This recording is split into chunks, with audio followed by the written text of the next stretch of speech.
Hello, I'm Dr. Rohini. Today I'm going to talk about abortion and miscarriage.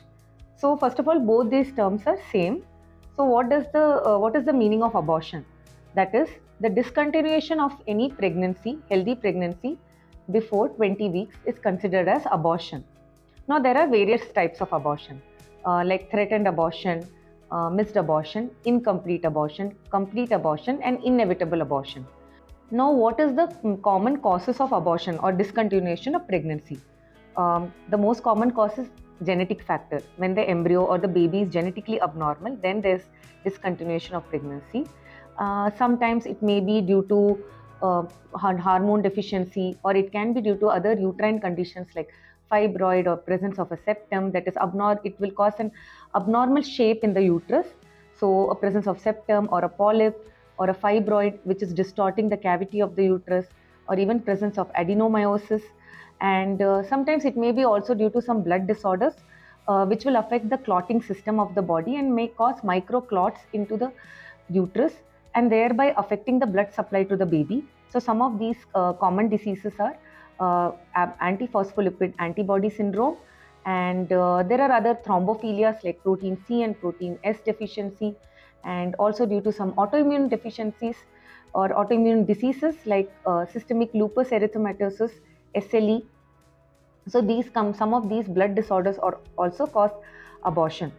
And then apart from that, some hormonal abnormalities like hyperthyroid or hypothyroid, or presence of high sugars.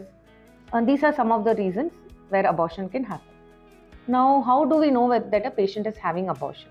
Then, first of all, there are certain symptoms which are which are like an alarm signal, which gives an idea that patient may have some problem.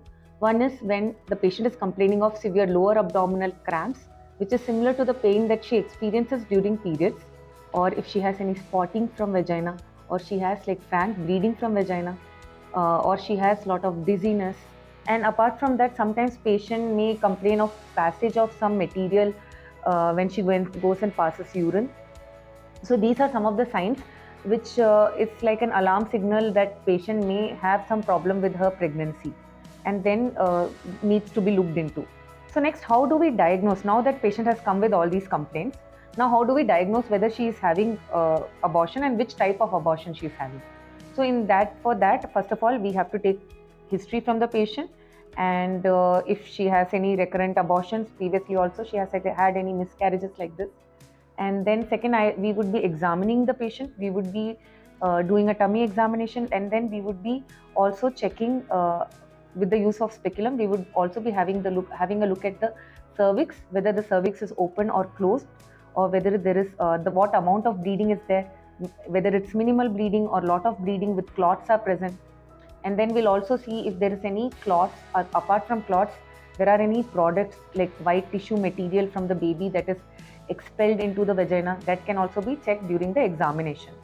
Now for confirmation, then next we would be doing a scan. So the ultrasound preferred method would be doing a transvaginal ultrasound.